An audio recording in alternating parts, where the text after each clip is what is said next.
What's up, it's Marco, Sage of Soccer, and today I'll be talking about the US men's national team post the World Cup. I wanted to wait on this for a little bit, and now that we're in between some games, I feel like it's a good time to talk about it.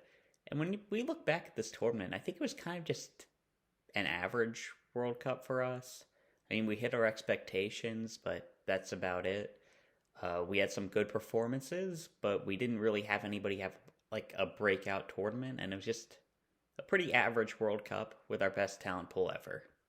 I think Berhalter has to go after this tournament.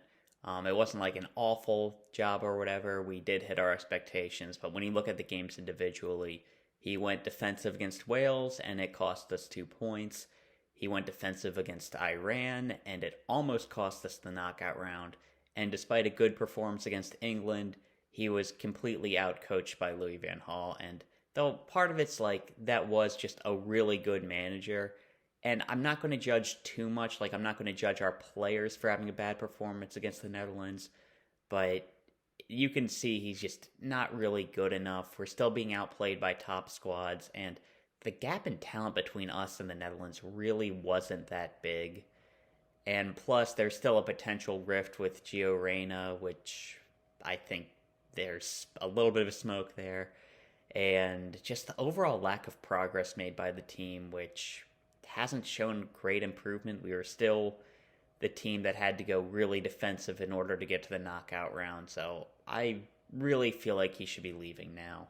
For a replacement manager, I'd wait until the end of the year to appoint him. I don't want to rush into something, and right now I don't think there's anybody who jumps out as somebody who we must hire. And wait until the end of the year, see if anybody really good gets fired or decides to leave their job, and if they do, we can appoint them. Because right now, I don't think there's anybody we should rush into appointing. For an interim manager, right now Pellegrino Matarazzo is without a job, and I think he could do a good job. He's somebody I'd potentially be looking at. I definitely wouldn't want to appoint him permanently, at least not yet. But I think he could do a job for like a couple of months, and having that probably would help him as well, help him find a job. He did get a result against Bayern a couple months ago. Like, he's not a bad coach, and if he's completely unavailable, doesn't want it, like, Caleb Porter would be a decent interim guy. Definitely not somebody for the long term, but I don't think he would mess up this team. Like, there's a lot worse options, but I just wait until we find out everybody who's available. Wait until the end of the year, make sure we have the best hire for our long-term boss. For our actual players this World Cup, I think we didn't really learn too much about them. We had a couple of good performances, some mixed performances, but I think that it was just about what we expected. And going to the individual performances, first you have Matt Turner, and he was fine. He looked good against the Netherlands when we were really getting attacked, but I think that's about it. He didn't really have any huge saves he made, anything that was like extraordinary. He did a good job, but that's about it. He's still our number one, but I'd probably give more chances to Ethan Horvath in the near future just to see what we look like with a keeper who's good with his feet.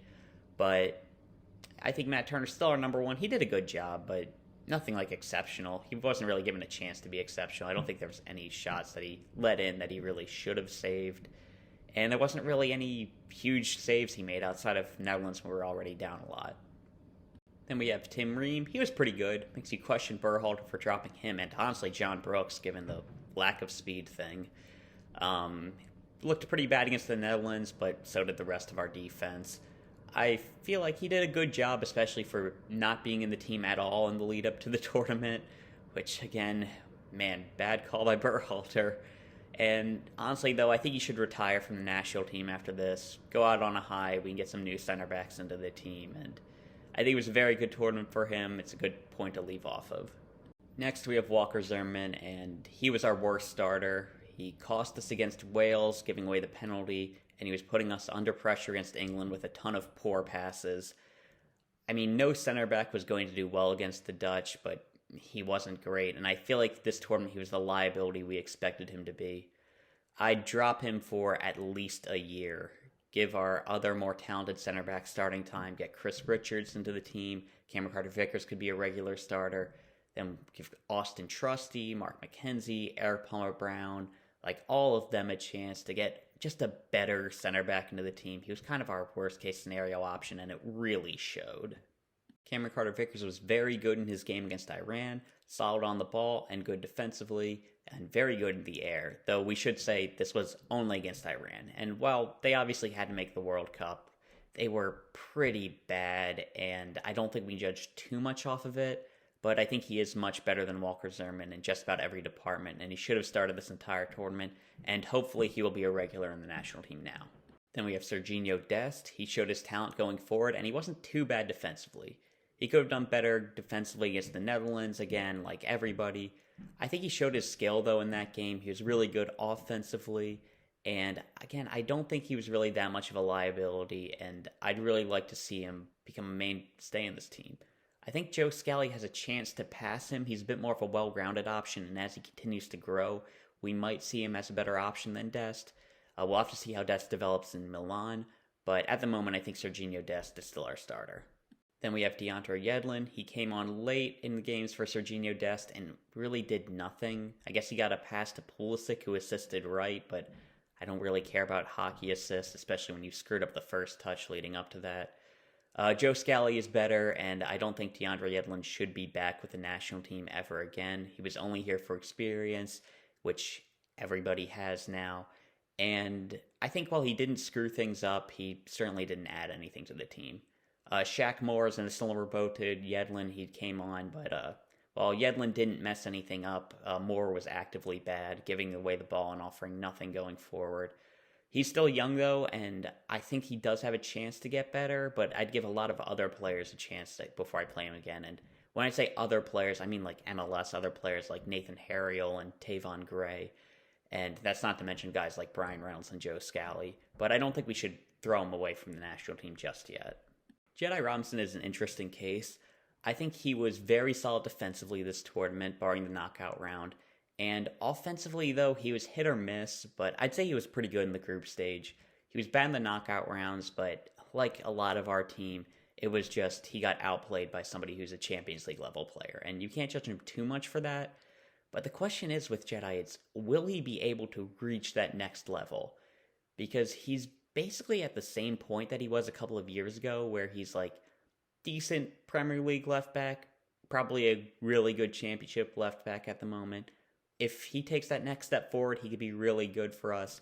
But if he doesn't, then we have to look at some other options, because we are going to need a really good team. And at the moment, he's not at that level.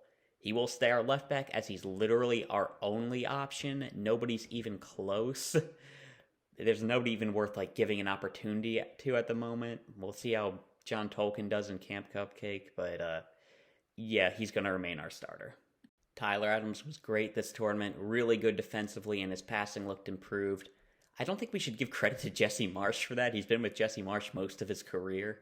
But that being said, he's really shown some development since moving to the Premier League, and he looks like a really nice player now. I will say he looked worse against the Netherlands, though that was probably fatigue, and I wouldn't judge it too much, at least not at the moment. We'll have to see. Hopefully we'll be in the Copa America, and we'll see how he does against higher levels of competition there. I don't think it's going to be a concern, but it might be. Similar to Jedi Robinson, he doesn't really have a replacement, and he's kind of still a starter by default. Kellyn Acosta. Whenever he came on, we looked worse. That could have been the change in tactics, or it could be his terrible technical ability. Like, oh, he fouled Bale. Yeah, he wouldn't have needed to if he never came on. I think that the thing is, like, he just brings the team down when he comes on, and I really don't think he should be back with the team. Like Zimmerman, at least a year. Give a chance to Johnny Cardoso, Eric Williamson, Aiden Morris, maybe Tanner Tessman, try Luca De La Torre in a deeper role. Like, I'd give all of them probably more an opportunity before having Kellyn Acosta back in the team. Weston McKennie was very hit or miss this tournament for me. I think he provided a lot of good moments going forward. He had some good goal contributions, but he was very mixed with some bad giveaways. He missed a few chances that he could have scored, and he really failed to shine against the Dutch. He was carrying an injury, but just for a while, he's been too inconsistent. I'd personally change our formation to a 4-2-3-1, and I think I'd drop McKennie over Adams and Musah for a 10. Like, if he can find a way to sustain his highs, then he's right back into the starting 11. But I think at the moment, We should experiment with the lineup, and I think Weston McKennie's probably out of the starting 11. Yunus Musah was solid, but not really exceptional, and he didn't have the breakout performance that I was kind of hoping that he would, but he was about as good as you can expect a 19-year-old to be in this tournament. He's obviously going to carry us going forward, and he will remain a fixture in the team. I think he has to get a little bit better at, recognizing the situation. I think he was actively marked out of the game against the Netherlands, and he really didn't respond to it. While you can't really judge him for being marked out of a game, when you are our top midfielder, you do have to do some work to get open, and I don't think he was really doing that. And he does need to take some steps forward, but he is so talented, he's going to remain our starting 11 moving forward. Brenden Aaronson, I thought, was pretty underwhelming this World Cup. He didn't really have any good moments, and he didn't turn any of the games around. He wasn't playing in his best position, but I don't think anybody could argue that he was snubbed from the starting lineup or that he made Berhalter regret dropping him. I would like to see him as a 10 for us, and I would experiment with some higher pressing, but at the moment, at that 10, he's behind Reyna. At both wings, he's behind Weah and Pulisic, behind Musah and 8. It's going to be hard for him to get back to the starting lineup. He definitely can. He does have some talent. I could see very specific situations where he play him, but I think that he is where he's supposed to be at the moment. Real quick, we're going to talk about Chrstian Roldan. Where were the vibes, Chrstian? You were brought in there only to raise morale, and Gio Reyna still seemed pretty pissed. You had one job and you failed. So you know what? I'm blaming you specifically for that debacle. Because you had one job, raise the morale of the team, and you failed. He should never be back with the national team again. Now on to our good Chrstian, and Pulisic was amazing this tournament. Perfect. He did everything we could have asked him to. He provided every single goal with an assist or scoring, and he was a constant threat, and he earned his status as face of the team. He even got an assist while playing hurt against the Netherlands, though he wasn't great in that game. I think he's still a locked-in starter, and I think he did everything he could this tournament. There are one or two things, he can improve on fast breaks, but he was probably our best player. Tim Weah was really good. He scored our opener and was a big threat throughout the World Cup. I think he was the only player against the Netherlands who really looked good, and even though I'd like to see him do better at club level, I can't see him being dropped from the team. He's just a really good player, and he needs to be with us moving forward. Tim Weah did a really good job this tournament. For Gio Reyna on the field, there's not much to say. He didn't get enough time against England, and he came onto a losing battle against the Netherlands. Off the field, I'll just say I think Berhalter did him dirty, but he probably could have responded better. That being said, I take Reyna's side, and I would definitely start him as a 10 the next chance that we get, because he needs to be involved with the national team going forward. Jordan Morris, glad he was called in. That was definitely a spot that wasn't wasted at all. Like Kellyn Acosta, he was brought in for a very specific role that made us play worse. He should never be with the national team ever again. Josh Sargent was pretty good. Certainly the best striker we've had in the national team since Ricardo Pepi's good window over a year ago. Our system makes strikers basically useless, but I think he did all he could with some solid hold-up play. He was involved in a couple of the goals. And I feel like we really missed him against the Netherlands. He's my current number 1, but I would really like him to play at a higher level next year. Hopefully he gets promoted, and hopefully he can actually look good at a high level this time. Haji Wright, he's a striker who scored a goal. That's better than most of our strikers this entire tournament. He probably should have scored another against the Netherlands, but he got one in the end. I think the main problem with Haji Wright is that Berhalter doesn't know how to profile players, and he thought that Wright was Jordan Pefok or Daryl DK when he isn't.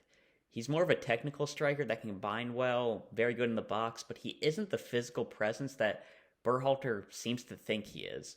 I'd definitely keep Wright around the team, but he might miss out to Josh Sargent, Jordan Pefok, and Ricardo Pepi in the future. Jesus Ferreira, I told you that he wasn't going to score at this tournament, and he looked awful. I know that he's not a striker, but even in combinations, he was just bad. Berhalter did put him in a position to fail, but he really should have been better. I think he is a 10, but even as a number 10, I think he's behind Aaronson, Reyna, Malik Tillman, probably Georgi Milhalovic, and I'd give Richie Ledesma a chance before calling him in again. I don't think Ferreira should really be recalled to the team unless he moves abroad and proves himself there, because even at his best as an MLS player, he was bad, and he's been bad for the national team for a long time. That being said, he's still a young player. He has a ton of potential. We shouldn't give up on him, but it's okay to acknowledge that he's not ready for the big moment at this time. Then we have the players who didn't play. Ethan Horvath, I'd have him start a couple of games in the near future just to see how we do with the goalkeeper who can play out the back. But if Gabriel Slonina looks really good in his time in England, it would probably be Slonina instead of Horvath. Sean Johnson, he should probably retire from the national team now. He was only there for experience, and guess what? Everybody's going to be experienced now. Aaron Long should never be called into the team again. Joe Scally, I think he should be given some more starts. He really should have played instead of Shaq Moore and DeAndre Yedlin. But now's a good chance to give him some opportunities. I'd like to see how he looks starting for the national team. And Luca de la Torre, I think he'll have to be playing with Celta Vigo to be recalled. He hasn't been playing a lot, and if he's not playing, we've got too many good midfielders to call him in.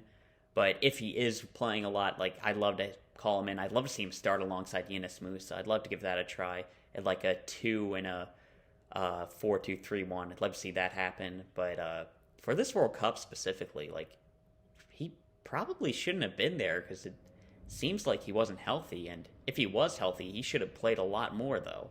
I would have brought him in instead of Acosta against Iran and probably Wales. Maybe give him an opportunity against the Netherlands. He really could have done a lot for this team. I think that's another weird situation that we should look into.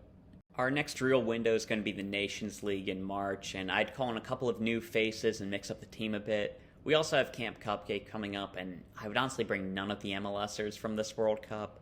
I'll have a video talk about my roster for that pretty soon. And overall, I think for this World Cup, I don't think we really changed opinions on this team. I don't think we changed the way the world views American soccer. We played a scrappy game. We were able to get to the knockout round before we were just out-talented. And, hopefully we inspired a couple more players to pick up the sport in the country. But maybe it gained some popularity. I think the real test will be the next World Cup where you really have a chance to make a difference. And yeah, so I'll talk about it. Kind of an average World Cup, but it was really fun to see the national team play in it. We've got a couple of really good games, and I think it's fun to watch. There's definitely hope for the future. And yeah, that's all I'll talk about. See you.